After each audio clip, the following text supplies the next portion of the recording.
Una battaglia comune con le altre formazioni indipendentiste per fare in modo che la lingua sarda, così come previsto dalla legge 482 del 99 all'articolo 4, venga insegnata nelle scuole di ogni ordine e grado. La proposta arriva dal movimento Manca Prossima Indipendenza che sul tema stamattina ha tenuto una conferenza stampa. All'incontro sono intervenuti Pierfranco De Vias e Pierluigi Caria che hanno fatto il quadro della situazione che negli ultimi 40 anni ha visto la lingua sarda venire progressivamente abbandonata dalle nuove generazioni.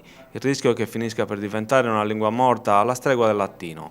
Per questo Manca propone una mobilitazione per fare in modo che nelle scuole si insegni il sardo. Questo anche attraverso la formazione di insegnanti che così potrebbero trovare nuovi sbocchi lavorativi.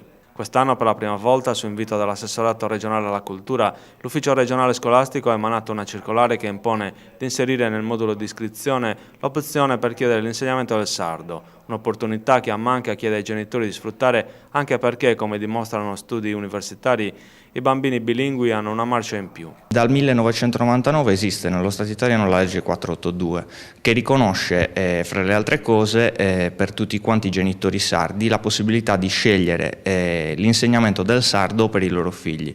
È un diritto che non è mai stato applicato minimamente in più di 10 anni, fino a pochi giorni fa, quando Enrico Tocco, il direttore dell'ufficio scolastico regionale, ha mandato una circolare a tutte quante le scuole della Sardegna chiedendo che venga inserito questa opzione, l'opzione dell'insegnamento del sardo, nei moduli per le iscrizioni. Le iscrizioni scadono il 28 di febbraio e quello che chiediamo noi è il fatto che tutte quante le madri e i padri dei padri sardi scelgano l'insegnamento del sardo per i loro figli, dandogli la possibilità di studiare il sardo a scuola.